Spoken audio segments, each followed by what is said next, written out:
You know, I think to everybody, but to me definitely this weather is very difficult. I am really not made for this weather. I was born in Argentina and things there are quite hot. I never saw snow falling until I was 23 years old, and I was in California when I saw it.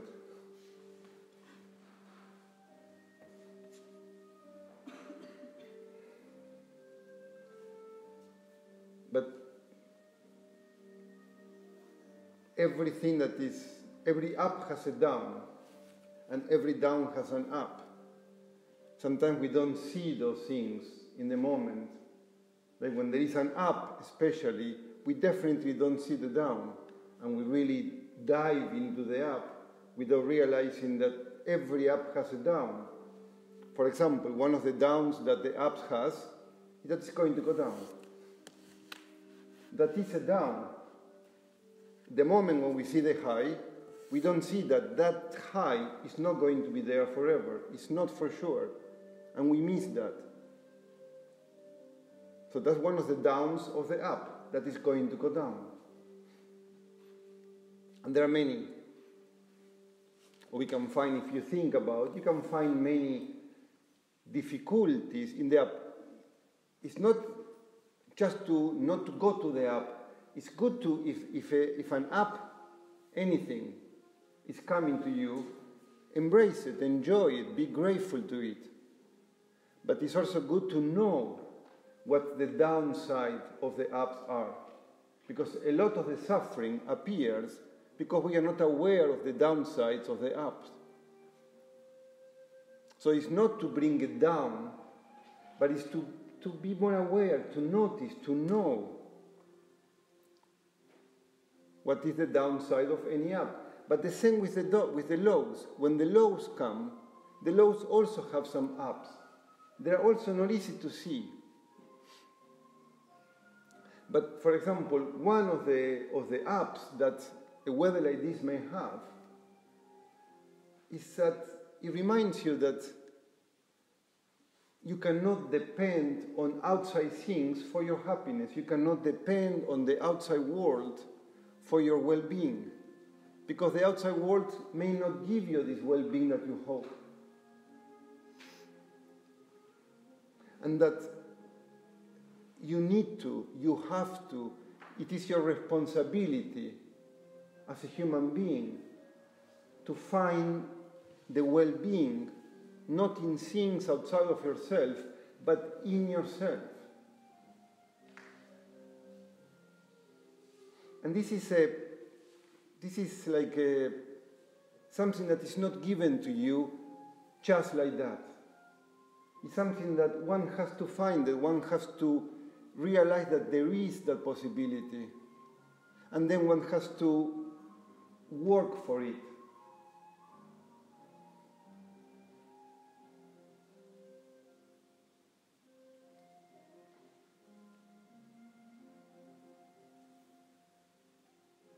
Like growing up. Growing up is something that you don't have to work for it. If you eat, if you have enough food, you're going to grow up. The body is going to grow up. You're going to go from a baby to a child, to a teenager, to a grown-up.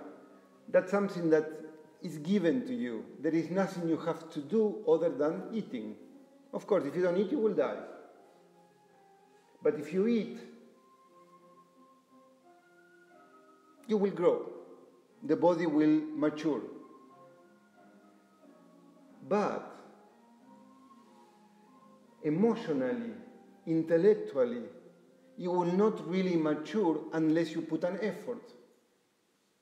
It's not going to happen. There are many grown-ups that are very immature. They are really kids.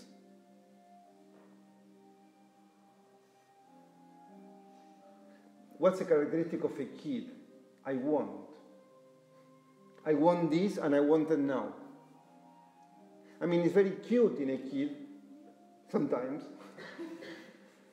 Sometimes it's not, because sometimes it drives you crazy. I mean, I do have a son, he's 8 years old, he's a beautiful boy, very beautiful, But sometimes he drives me crazy because he says, I want this and I want it now and I don't care for anything else. And as a parent, it drives you crazy.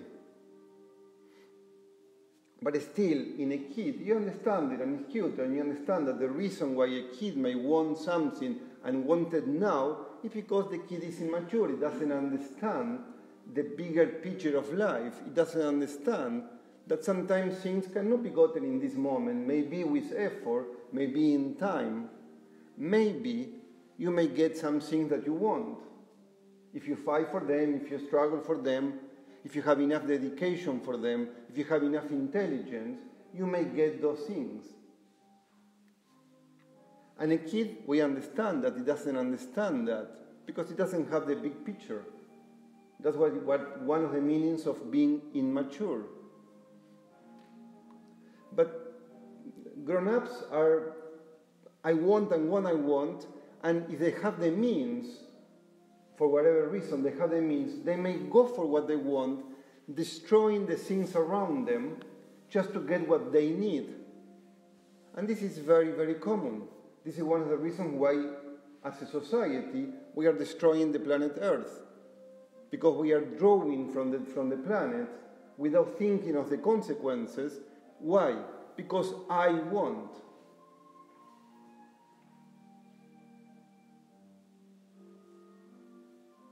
And this is, the person may be very rich, the person may be very intelligent in the sense that he can make a lot of business and make a lot of money.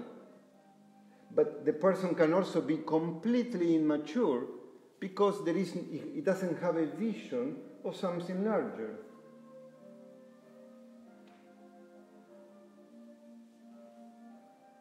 So maturity, it doesn't come by itself. There is a beautiful quote by Goethe, the German writer. Some people write that he was one of the most intelligent beings that ever existed, more wise. There are a few like that. Goethe, Leonardo da Vinci. There are a few of these people that had these visions of this beauty in them. And a quote I remember, he says something like, even donkeys have gray hair. Meaning that just because you're becoming old, doesn't mean that you're wise. Wise is something that is acquired through effort. It doesn't come just because you turn on years. And actually, especially in our societies, people get old and they get more bitter and they get more difficult and more negative. But why that happens?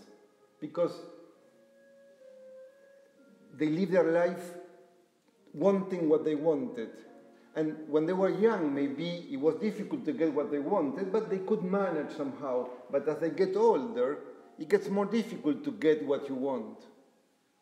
And so when you don't get what you want, you become more and more negative, more and more bitter about things. And really, it's not easy to get what one wants. Sometimes it happens, but many times it doesn't. I don't want this snow. I don't want it. But it doesn't matter that I don't want it. The snow is there, so what do I do with it? And that's part of the maturity. If I am upset, if I'm pulled really, if I get depressed, if I get negative, then I don't know how to deal with it. But there is a possibility to mature, to grow up as a human being, and not to be so pulled by what happens outside, and to have a center in oneself. But the weather can be anything, can be a difficult wife or difficult husband one day, or it can be a difficult boss, or it can be a difficult employee, or it can be a toothache, or it can be cancer. It can be so many things that can happen unexpectedly.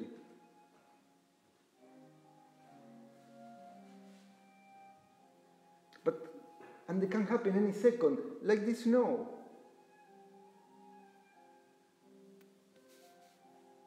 And we need to learn to deal with these things. or the music. I have my little iPod and for some reason it doesn't work, and I thought this will work and this doesn't work either. I don't know why. But these things happen all the time.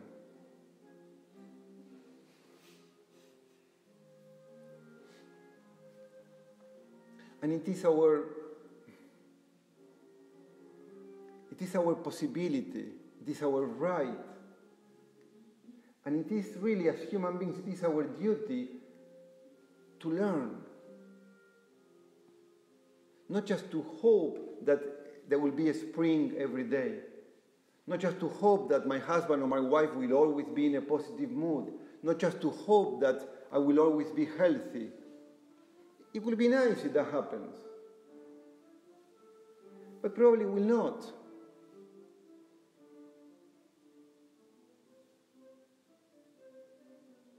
And so we need to find our own center, we need to find our own peace, independent of what happens outside, independent of the weather, independent of the mood of the people around me, independent even of my own health.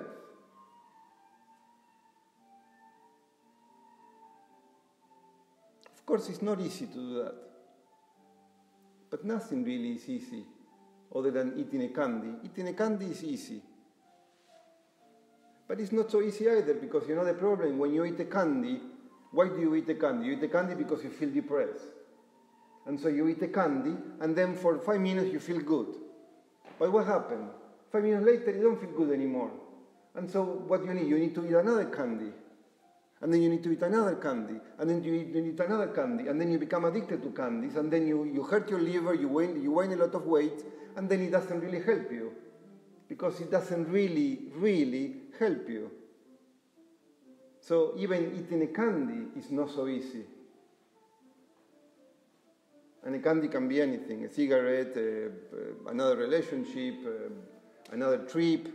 It can be anything. There are different kinds of candies.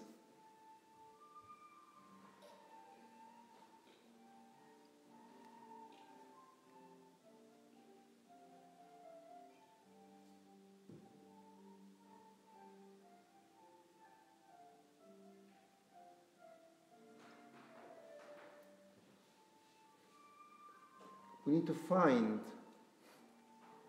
our own center. And what I call center is just a word, center. We need to find our own strength, our own peace, our own inner well-being,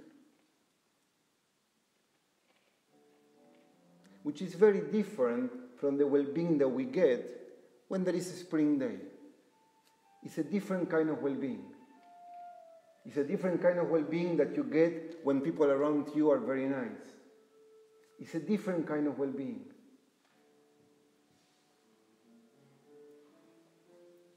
It kind of really, we can use the same word, but there are two different things. One thing is the well-being that you get when you have a nice trip, the well-being that you get when you have a beautiful spring day. That's a well-being. It's very nice. It's very pleasant. It's wonderful. But it's different from the well-being I'm talking about.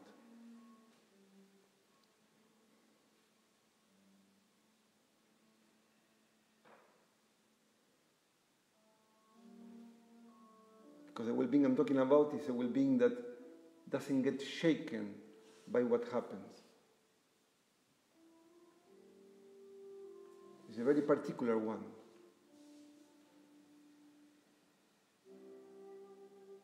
And although everybody can get it, very few people do.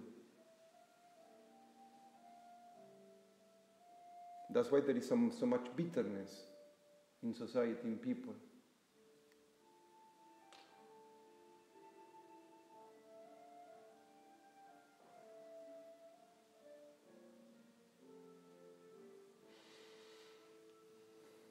And as you may, if you come already often here, you may imagine that I will say this. This well-being, this particular kind of well-being, starts by finding this moment. because this particular kind of well-being can only be found in this moment. It is a truly and deeply and profound connection to this moment.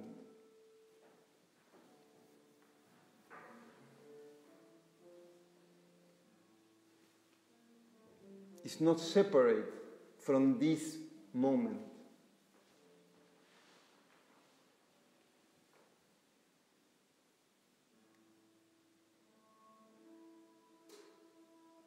It's very much connected to a sense of silence, but a very aware silence. It's the connection to this moment, and when you truly connect to this moment, you experience a sense of silence, a sense of openness. That sense of well-being is very much connected to that silence, to that openness, to that presence. They're all words that point to the same thing, but they are not none of these words. It's neither silence, nor openness, nor presence, but each one of these words points towards it.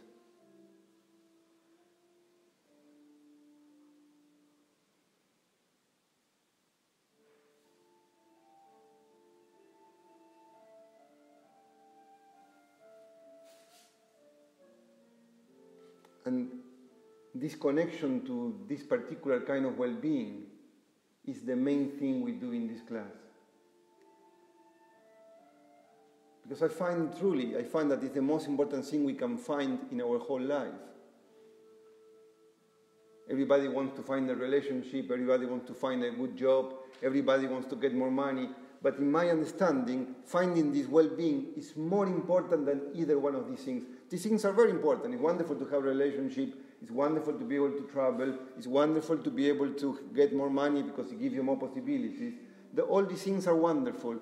But finding this well-being, in my understanding, is much more important, much more necessary, much more useful, much more true to find than any of those things.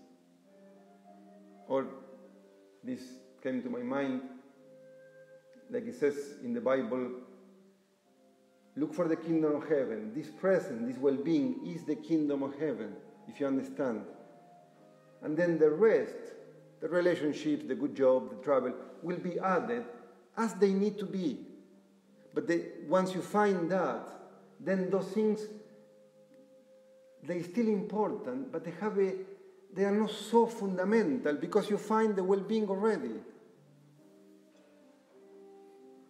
You see, those things have become very important because you want the well-being. But if you already found it, then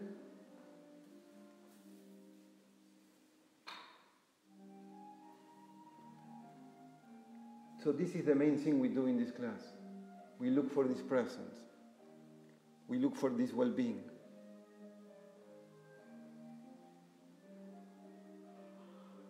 As we do the gym.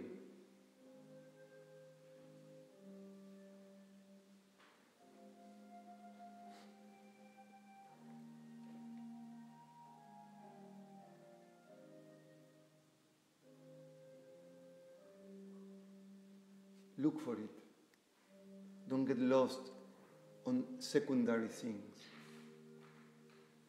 And everything is secondary to it.